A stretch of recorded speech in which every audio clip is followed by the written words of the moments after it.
પાટણના રાધનપુર તાલુકાના પુરાણા ગામમાં અતિવૃષ્ટિ બાદ વરસાદી પાણી ભરાવાની સમસ્યા યથાવત છે। ગ્રામજનોના આક્ષેપ મુજબ છેલ્લા 10 દિવસથી અનેક ઘરોમાં ઘૂંટણસમાં પાણી ભરાયેલા છે, જેને કારણે કેટલાક પરિવારો પોતાના ઘરમાં જ કેદ બન્યા છે, તો કેટલાકને સ્થળાંતર કરવાની ફરજ પડી છે। હજુ સુધી તંત્રના અધિકારીઓ ગામની મુલાકાતે પહોંચ્યા નથી। ગ્રામજનોએ પાણીનો નિકાલ, રાહત સામગ્રી, પશુચારોની યોગ્ય વળતરની માંગ સાથે તંત્રને રજૂઆત કરી છે। ગામ પોરાણામાં અમે રહી છીએ। અમારા ઘર પાછળ કોરમોર પાણી છે। અમે કઈ બાજુથી બહાર નીકળી ખાવા પીવાની હવે તો અમારે બહુ તકલીફ પડવા માંડી છે। કેમ આમાં રેશન લેવા જવું અમારે આટલે અમારે પાણી થાય છે। મારું નામ છે કાંતાબેન ખેતાભાઈ રાવળ, ગામ પોરાણા છે। આ 10 દિવસથી પાણીમાં હેડે હજુ કોઈ કહેતા કોઈ અધિકારી આયા જ નથી।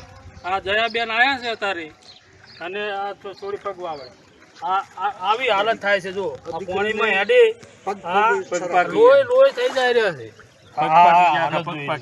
પગ પાકી ગયા છે આ પાણીમાં હેડી અને ઢોરા બોરાને તો કઈ રાખ્યું જ નહીં। આ અત્યારે જો પાણી